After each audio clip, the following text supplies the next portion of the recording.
주님께서 여러분과 함께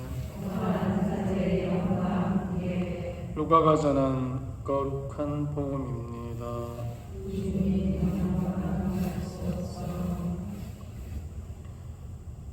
루카복음 10장 1절에서 9절의 말씀입니다.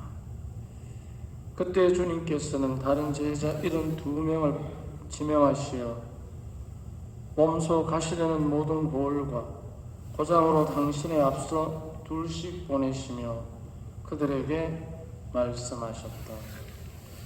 수확할 것은 많은데 일꾼은 적다. 그러니 수확할 밭의 주인님께 일꾼들을 보내주십사 하고 청하여라. 가거라. 나는 이제 양들을 이리떼 가운데로 보내는 것처럼 너희를 보낸다. 돈주머니도 여행 보따리도 신발도 지니지 말고 길에서 아무에게도 인사하지 마라. 어떤 집에 들어가거든 먼저 이 집에 평화를 빕니다 하고 말하여라. 그 집에 평화를 받을 사람이 있으면 너희의 평화가 그 사람 위에 머무르고 그렇지 않으면 너희에게 되돌아올 것이다. 같은 집에 머무르면서 주는 것을 먹고 마셔라. 일꾼이 품삯을 받는 것은 당연하다. 이 집 저 집으로 옮겨 다니지 마라.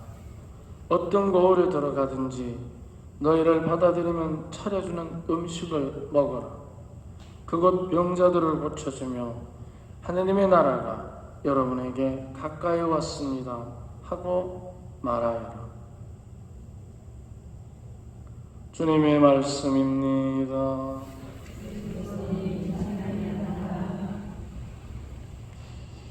이 집에 평화를 빕니다 하는 글씨가 새겨진 나무 옥판을 여러분 많이들 보셨죠? 아마 자기 가정에 가지고 계시는 분도 계실 텐데, 평화를 빕니다. 평화라는 것은 사실은 안정된 마음과 편안한 정서적, 감정적 안정을 의미할 때가 있습니다. 그런데 우리가 살면서 평화를 깨트리는 이야기를 듣게 되면 평화가 흔들리게 됩니다. 예를 들면, 야, 테레사 네 얼굴은 참 좋다. 요즘 남편하고 아이들이 잘 주는갑지. 참 좋네. 하고는 뒤에, 그런데 뭐가 막 그래 쪼글쪼글하노? 그럼 듣는 데레사 평화롭겠습니까? 깨져 있습니까?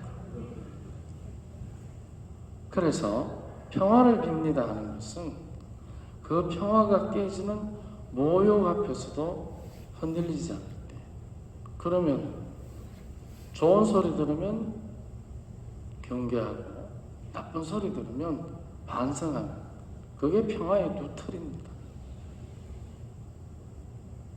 평화라고 할 때 평은 경계요, 화는 반성을 통해서만 얻을 수 있습니다.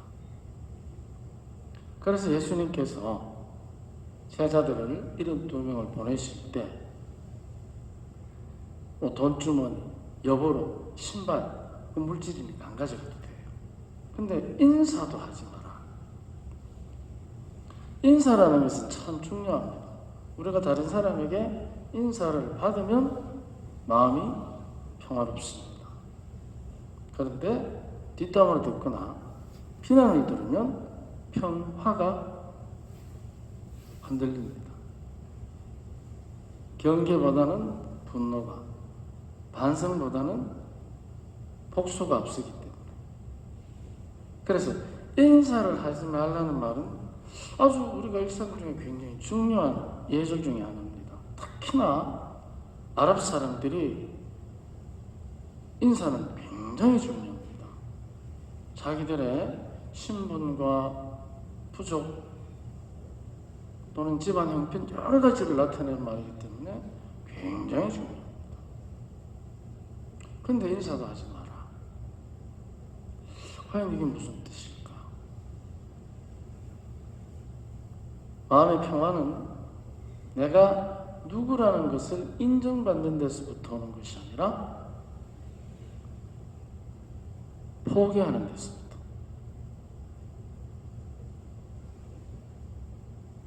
그게 주님의 지시입니다. 인정받으려 하지 마라. 만약 내가 누군데라는 것을 인정받고 싶으면 인정받고 싶은 그 마음을 포기할 때 가장 먼저 우리를 위로해 주시는 분이 하느님이시라는 거죠. 주님. 그분께서 우리에게 주신 수많은 능력들, 돈 잘 버는 것부터 해서 말 잘하고 공부 잘하는 것까지, 그림도 잘 그리고 운동도 잘하고, 그 모든 능력들은 너를 드러내는 것이 아니고 그것은 주님께서 주신 것이라는 거죠. 모든 사람의 자기 자신을 증명하는 신호는 처음부터 내가 쟁취한 게 아닙니다. 누구 집 아들, 딸이라는 것은 받은 것입니다. 그렇기 때문에 그 받음에서 출발하는 숱한 능력들을 나를 드러내는데 인사받는 데 쓰면 그때부터 스스로가 그 체면 때문에 경계와 반성의 덕목을 잃어버리게 되지 않겠습니까? 경계는 다른 사람을 두려워하는 것이 아니라 나를 경계하는 것입니다. 나를. 첫 번째는 내가 냄내하는 것을 경계하라는 것이겠죠. 그러면은 내가 나가 가지고 있는 모든 것을 부정해야 됩니까? 그런 뜻이 아니라 그것을 내 거라는 사실을 경계하라는 것입니다. 즉 경계는 다른 말로 바꾸면 집착이겠죠. 그래서 우리는 그 집착으로 인해서 많은 상처를 내가 받고 주기도 합니다. 왜냐하면 건드리면 열받으니까. 얼굴은 팽팽한데 목은 와그리 쪼글쪼글하노. 네가 더 쪼글쪼글하거든. 그러니까. 그래서 우리가 경계하지 않으면 쉽게 집착합니다. 그러면 그때부터 이제는 상처가 아무는 것이 아니고 덧나기 시작합니다.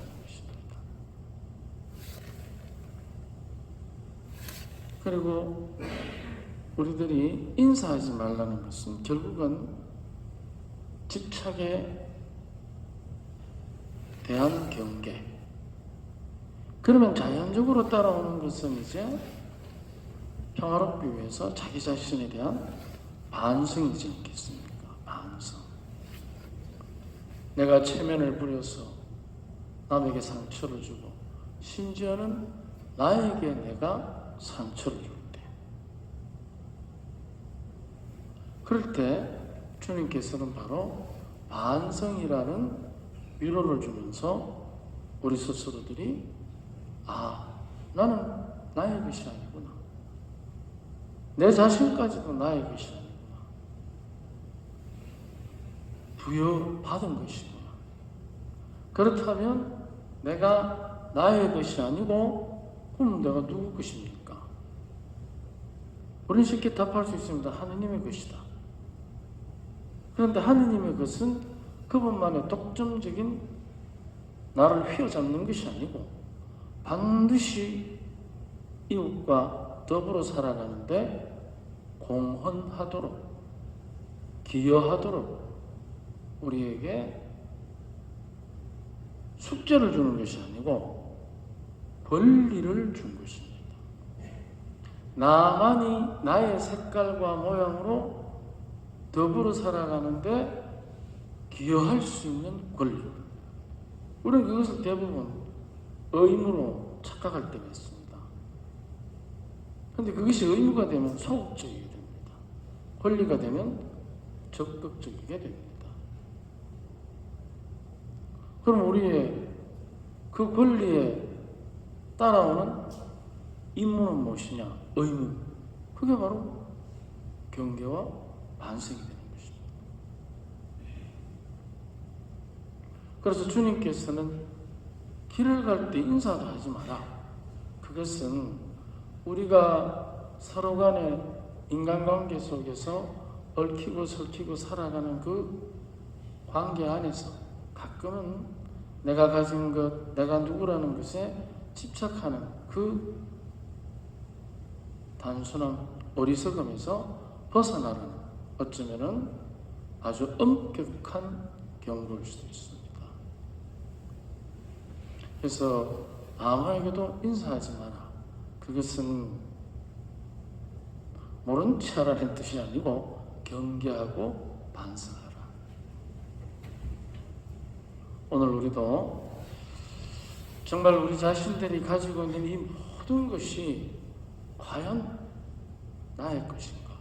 아니면은 내 안에서부터 경계하고 반성하면서 다른 사람들에게 나를 내어주는 권리인가? 주님께서 무엇을 우리에게 가르쳐 주시는지 다시 한번 복음과 우리 자신들을 묵상해 봅시다. 아멘.